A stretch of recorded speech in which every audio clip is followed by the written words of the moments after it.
यदि छठे भाव में आ जाते हैं चंद्रमा, तो ऐसा जात यदि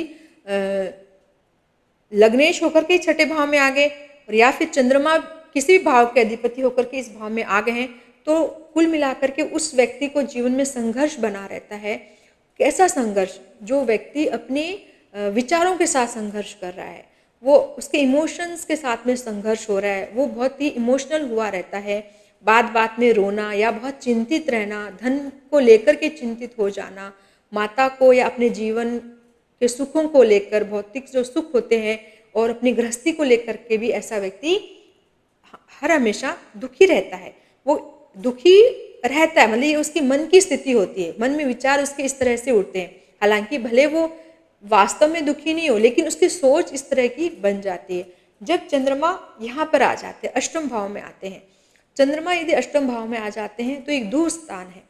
चंद्रमा पाताल में चले गए, कहने का अर्थ है कि बहुत ही गहराई में आपका मन चला गया है। आप बहुत अजीब से विचार रख सकते हैं, आपको एंजाइटी हो सकती है, आप किसी तरह के मानसिक रोगी भी हो सकते हैं, मनोवैज्ञानिक आपको रोग हो सकते हैं, ठीक है। आपकी माता है, उनका सुख भी आपको बहुत अधिक जीवन में नहीं मिलता है। आपकी जो सुख संपत्ति है, क्योंकि चतुर्थ भाव सुख संपत्ति का कारक भी है, तो उसका भी आपको बहुत अधिक लाभ नहीं मिलता है। हो सकता है कि आपके बनाया जो भी घर है, जो संपत्ति, आप उससे दूर हैं, कोसों दूर चले गए उसे छोड़ करके, कोई अलग एकांतवास आप कर रहे हैं, क्योंकि चंद्रमा अष्टम में व्यक्ति का एकांतवास भी बताता है।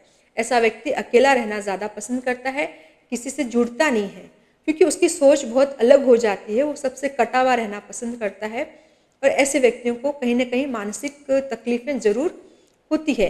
तो इस तरह से इस भाव में यहाँ पर चंद्रमा कभी भी अच्छे नहीं माने जाते हैं। दूसरी बात है कि 12वें भाव में चंद्रमा की कैसी स्थिति रहेगी। 12वां भाव जो है वो व्यय का भाव है। यहाँ पर व्यक्ति की ऐसी स्थिति हो जाती है कि उसके इमोशंस जो होते हैं वो आउट ऑफ कंट्रोल हो जाते हैं, कंट्रोल में ही नहीं रहते हैं। सीधे तौर पे कह सकते हैं कि ऐसे जातक को भी मानसिक रोग होने के बहुत ज़्यादा योग बन जाते हैं। कहीं ना कहीं ऐसा व्यक्ति अपने स्वभाव के साथ वो कहीं ना कहीं संघर्ष कर रहा है, अपनी मनस्थिति के साथ, अपने विचारों के साथ, अपनी सोच के साथ में ऐसा व्यक्ति संघर्ष करते हुए देखा जाता है। यदि छठा, आठवां, 12वां भाव में चंद्रमा आ गए, इसका मतलब वहाँ पर उस व्यक्ति को बहुत ज़्यादा सपोर्ट करने की आवश्यकता है। जो उसके अपने हैं उन्हें देखना चाहिए कि उसे इस व्यक्ति को सपोर्ट की आवश्यकता है। मेडिकल ट्रीटमेंट की भी कभी कभी आवश्यकता यहाँ पर जरूर पड़ जाती है। तो यहाँ पर तो आपके इमोशंस का, आपके विचारों का, आपके थॉट्स का, सबका व्यय